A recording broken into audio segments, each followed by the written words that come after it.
Goeiedag liefde, ek hoop dit gaan uitstekend met jou vandag. Vir my Pastoor Retief Boysen en die hele beleefspan. Dis wonderlik om weer tyd saam met jou in God se woord te kan spandeer. Ek hoop baie van julle is besig ook om die Bybel te lees daagliks, soos ons uitgedaag het die laaste 2 Sondae julle ook moet doen. Miskien is daar 'n Bybelleesprogram wat jy tans volg en dit is lekker. Sit dit vir ons in die kommentare as jy besig is om daagliks Bybel te lees. Nou, in Handelinge 16 vers 25 lees ons van Paulus en Silas. Hulle was nie in die kerk besig met praise and worship, met musiek en beligting nie. Nee, hulle bevind hulle self in die tronk, vasgeketting, beseer en verseker verneder. En tog, wat kies hulle om te doen? Wat doen hulle daar te midde van daai omstandighede? Hulle bid en hulle loof God. Hulle sing uit na die Here toe in daai omstandighede. Nou kan ek jou vinnig net 'n geheim vertel. Wanneer ek en jy kies om God te loof, om te prys te midde van pyn, van vrees, van onsekerheid, dan begin iets absoluut bonatuurliks gebeur in die binnekant van ons lewens en baie keer om ons. Die Bybel sê wat daar gebeur het, skielik het daar 'n groot aardbewing gekom. Die fondamente van die tronk het geskud en al die deure het oopgegaan.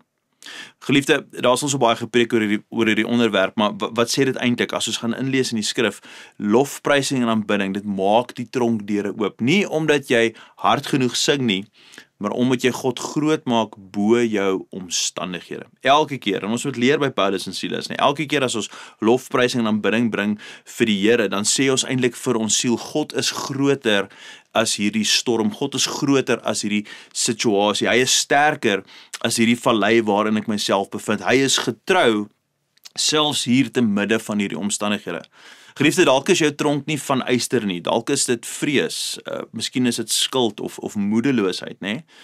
Maar dieselfde God wat Paulus en Silas bevry het, is dieselfde God wat jou lof gebruik om kettinge te breek. Dis hoekom ek sê lof is nie net musiek nie, dis geestelike oorlogvoering. En wanneer jy kies om God te prys, al voel jy nie noodwendig lus nie, en kyk, ek het al daai dae gehad, en daai dae is verseker nog nie vir my verby nie, hulle kom nog, nee. Wanneer ons kies om God te prys, te midde van hoe ons voel, dan ontwikkel dankbaarheid in ons hart en iets gebeur. Geliefdes, so ek wil jou vra, wat hou jou gevange? Watter tronkdeure moet vandag oopgaan in jou lewe? Miskien begin jou bevryding juis wanneer jy kies om te sê, Here, ek loof U selfs hier in hierdie omstandighede. Geliefde, ek hoop dat hierdie week se oordeenkings tot dusver jou hart groei in 'n mate dat jy beleef hoe werk dankbaarheid. En as hierdie boodskap vandag met jou praat, wil ek jou maar vra, klik op die like knoppie as jy nog nie het nie, en baie ouens kyk hierdie kanaal en is nog nie subscribe nie, so dit sal vir ons baie help as jy net op die subscribe knoppie druk, en dan nog beter, as jy hierdie oordeenking kan aanstuur na iemand wat jy weet, sit in 'n situasie en het nou nodig om te leer hoe om die tronkdeure oop te bid, oop te lof, oop te prys. Lof verander nie net jou atmosfeer nie, geliefde, dit verander jou en my hart. So as die lewe vir jou swaar voel, onthou, lof is jou en my wapen. Gebruik dit vandag met geloof, en ek wil jou uitdaag, jy sal sien hoe God deur sy krag homself in jou openbaar. Kom ons bid saam. Hemelse Vader, baie dankie vandag vir die voorbeeld van Paulus en Silas.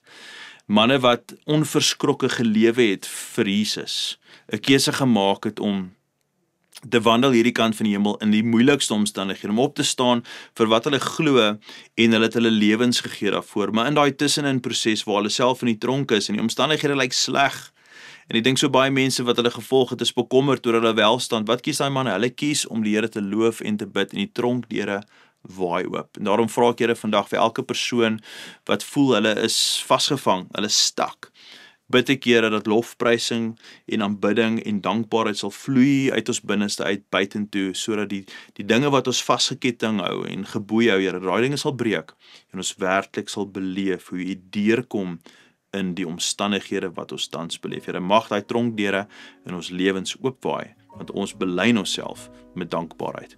Dis my gebed in die mooi naam van Jesus. Amen en amen. Geliefde, baie dankie dat julle ingeskakel het saam met ons. Gaan in vrede. Totsiens.